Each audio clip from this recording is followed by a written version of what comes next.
Nyamaropa Local Rights Programme, implemented through the Diocese of Mutare Community Care Programme, DOMCCP, in partnership with AAZ Zimbabwe, started 11 years ago with a bias towards women and girls. Nyamaropa LRP was established in 2011, and since then we have been implementing through DOMCCP, doing a number of programs. For Nyamaropa, it's a girl local rights program. So what it means is we only link a girl child with a supporter in Sweden for child sponsorship, which is a fundraising mechanism for AAZ as a federation. Through the Local Rights Programme, AAZ Zimbabwe and DOMCCP came up with various trainings that benefited the local communities, and amongst the trainings was the training on community-based planning, CBP, which resulted in several initiatives by the community. All those processes now enabled the wards to have a representation when it came to the council. So we had a school in Nyamaropa Primary Secondary School, which has been availed devolution funds.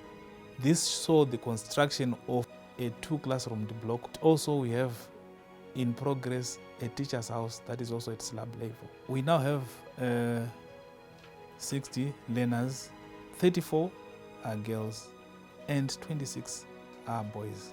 It came out during the community-based planning process that their main township, the Nyamaropa Business Center, did not have a public toilet, and the local authority had to prioritize having some boreholes and ensuring that there's water in those areas. This gave the communities the voice to contribute in the development discourse for their respective areas. In my classroom, akarufwa zvakanaka ekuti break anaya tikwanise kunaiwa ende takwanisa kudzidza zvakanaka uye takwanisa kuatenda malesson.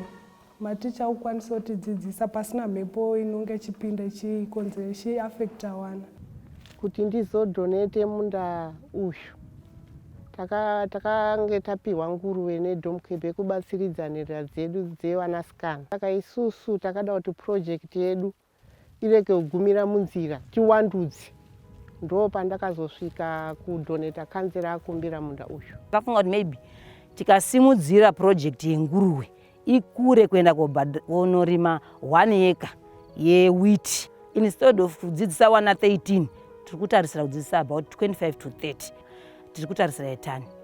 Ikaita tani chete tinenge tine 122,000, meaning to say tabhadharira wana edu mafees. The program managed to establish the Rural Women's Assembly through trainings that were done on internal savings and lending communities, which improved the community lives, especially the life of rural women. Inini hangu ndakatanga kuita mukando. Murume wangu akambogumbuka ngekuti zvemikando izvi muri kutipedzera nguva, muri kuswera muri kukanda mikando. Asi iyo zvakazopinda mari kuti mukando wakanaka ngezvotakati akuya nazvo. Gore rekutanga takabva takanda mikando yedu, vatatengerana mafertilizer, ma-D2, ma-D3, ma-top 2. Gore iroro takarima chikafu chikaita, ndakaita zvikochikari 10 kubudikidza ngeDOMCCP ngekudzidziswa. Tapedza kutenga mafertilizer edu, zvakatibatsira kuti gore racho iroro hatinaomboita nzaraba. Madzimai mazhinji anga ari mugurupu akabva aita chikafu chakawanda kubudikidza ngezvotataita zvemikando izvi. Pekutanga ndaitofunga ndichitopikisa ndichiti mukando unobetsere chiimi, ndichamboona. Bva ndakazoona zviri kuitwa nemadzimai zvinhu zvinofadza. Ndakaona mhai waukwanisa kutenga maplates, magumbeza, zvese zvakungoungana pamba. Then ndobva vachitanga uchitenga fertilizer. Waunganidza fertilizer ndobva ndachangaona kuti inga zvinhu zviri kubatsira. Ndobva tari magore ndikanyasa kubudisa 7 tani dzandakabudisa. Ndobva ndatoona kuti zviri kuitwa nemadzimai zvakadini zvakanaka. Ndipo ndakatanga kubva ndawajoina. Ndobva tatanga kuchirangarira mai nawana mhai waya. Ndikataona mhai yoka kune wamwe wana wakagara wanoenda kuzvikoro wasvika kwanisa kubhadharirwa. Ngatimborangarirewo nherera dzirimo dziri kuchikoro. Ndobva tachitanga kuenda kuchikoro, ndobva tachindokumbira tipiwewo wana wairi watinobhadharira. Ndobva tatanga kuchivabhadharira. Then weDOMCCP ndobva vachiona kuti zvatiri kuita zvakanaka. Ndobva takati tinogana zvakadaro takubatsirawo nehuku. Tapiwa huku idzi dzakanzi tikukupai kuti mubatsirike. Kuti mimi takupai huku idzodzi munobatsirika monyasa kudzichengeta huku idzodzi dzinoita kuti dzitipa dzichaita mazai imi munenge muchitengesa kuti homwenyu the way pamunenge muchingobudisa muchindobhadharira kumafizi panosara pane gepika saka mukatengesawo mazai anobva kuhuku aya munovhara kagepi kapi iko kaya zvichazvo chirongwa chaicho kubhadharira wana chinoona chikuenderera mberi. Isusu segrupu redu now nekuronga kwatiri kuita kusumudzwa kwatakaita neDOMCCP kurima kwataita bhinzi izvo tatova nechirongwa zvekare kuti tatova nemapaipi atori mumba umu atakutanga kutenga kuti tiite munda wokuti tirime segrupu tienderere mberi nokusimudzira vana vedu tiona kuti chirongwa chakanaka maningi stereki icho chisati kuitirwa neDOMCCP. In January 2022, Tropical Cyclone Anna destroyed some schools in Nyamaropa, and Action Aid, in partnership with DOMCCP, had to intervene with assistance. Action Aid Zimbabwe, through our partners, DOMCCP, intervened in Nyamaropa. We had to work on 2 classroom blocks, one in Masaya Primary School and another one in Nyatsanga Primary School. The one that was in Masaya Primary School, it was an old classroom block with very weak trusses. So because of that, when the wind came, it just blew away everything. So we had to almost start again the whole roof. So we bought new trusses, timber for the trusses, and bought new iron metals for the roof. So we created or renovated the whole roof. We actually requested the builder to build a library by actually connecting 2 buildings that were adjacent to each other. So we filled the space in between the classroom block and the admin block to create a library. So our intervention created a new library for the school and also renovating the whole classroom block. Vakaunza material yavo classrooms maviri akanga adamagedwa pasati patopavakwa. Vana vakanga vari kusangana because classrooms akavhiringwa nde-ECDA ne-grade 2 classrooms. Saka vana ivavo ma-ECDA akanga akutodzidza nema-ECDB muklasi imwe chete, muclassroom imwe chete. Ma-grade 2 anga akudzidza nema-grade 1 muclassroom imwe chete. Chikamu chakaitwa nevabereki ndechekuunza mvura yekuti mabuilder ashandise ne-pit sand. Takafara taona building yedu yarufwa yaane a new look yanga itori nani kupfurawo zvayakanga iri kudhara.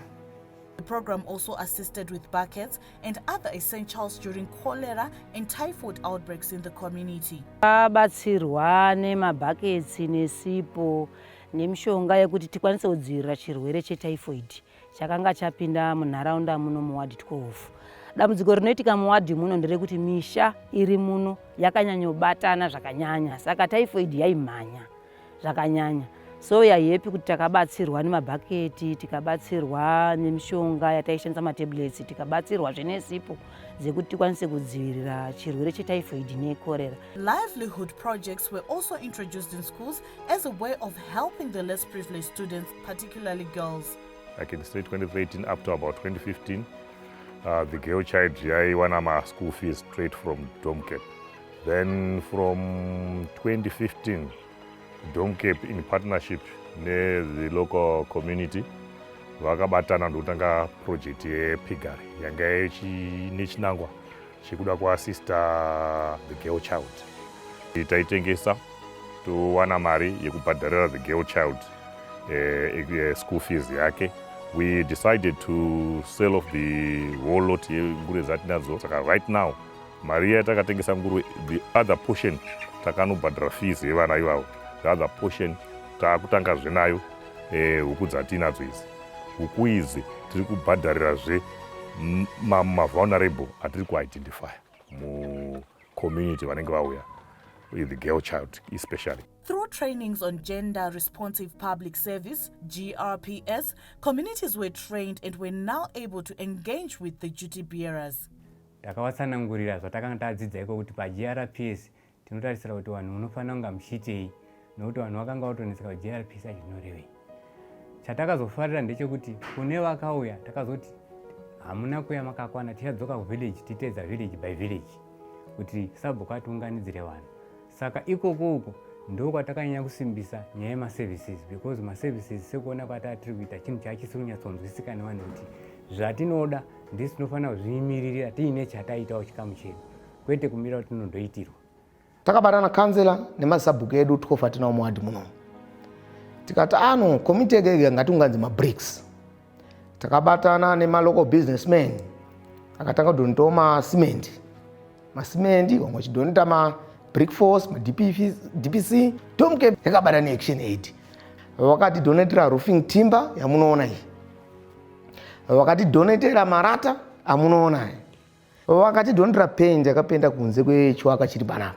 Shelter yatibatsira zvizhinji kunyanya isusu kune madzimai nekuti taifamba long distance. Saka kuvakwa kwaita mother shelters kwatibatsira. Nekuti kana inini wana wangu ndakatosununguka ndichienda kuchipatara chiri kuregini chiri kure chipatara ichocho kufamba kuti zvatirijistira kana madeath chaiwo ewani.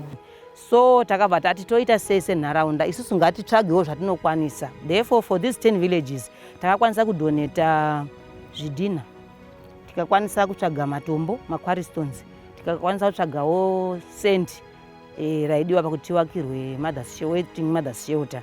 Kanzu chayakatibatsira nacho kungotsvagira vanhu vanotiwakira. Other side the other country yatinayo neighboring yedu yekuMozambique tine mavillages arimo Sadziwa village inoaccommodate pakliniki pedu peNyamaropa. So vanhu ivavo wese waisangana nematambudziko nekuti pavanosvika pakliniki wakatransferiwa kuenda kuregina anogona kutadza kusvika achizosununguka. Saka vanhu ivavo wese vakuda kubatsirwa nekuda kwechiwakwa chatakaisa chemothers shelter. The program managed to convince schools to provide sanitary wear to the less privileged girls. In the past, it was a challenge also for schools to channel resources towards this development things and also issue of sanitary wear in schools. So with engagement with the schools and the district remedial tutor, she and the district gave a directive to the school to say you are allowed to budget for sanitary wear that will help the vulnerable girls. They reached out to many girls in schools who came from homes where parents could not, or even guardians, child-aided homes, where sanitary wear yangaitore luxury because my basic needs kunenge kustomborina, let alone sanitary wear munhu angaiwani, but it was issued kuwana that time. And they not only issuing nekuvadzidzisa proper menstrual hygiene practices. Kwatiria as a ministry yatove a key result area yekuti pachikoro tichisvika totanga kubvunza nezve sanitary wear yevana vechikoro ndo zvatovepo because it was discovered kuti zvakakonzera a lot of dropping out kana missing of lessons to the girl child.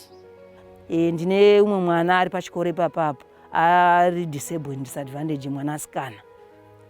Nguva zhinji aisekwa.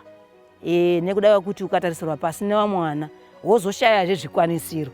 Asi pakangoitwa this program yesanitary wear takaona takanga kuenda kuchikoro daily, meaning to say pane zvanga akavirwa zvakanga zviri zvaisekesa kuvanhu kazhinji. Ukati uri disadvantage pamusoro pezvo usina zvikwanisiro zvaibva zvanyanyotora kuti abude panze asava unyanyoutawo kupinda mune vamwe wana.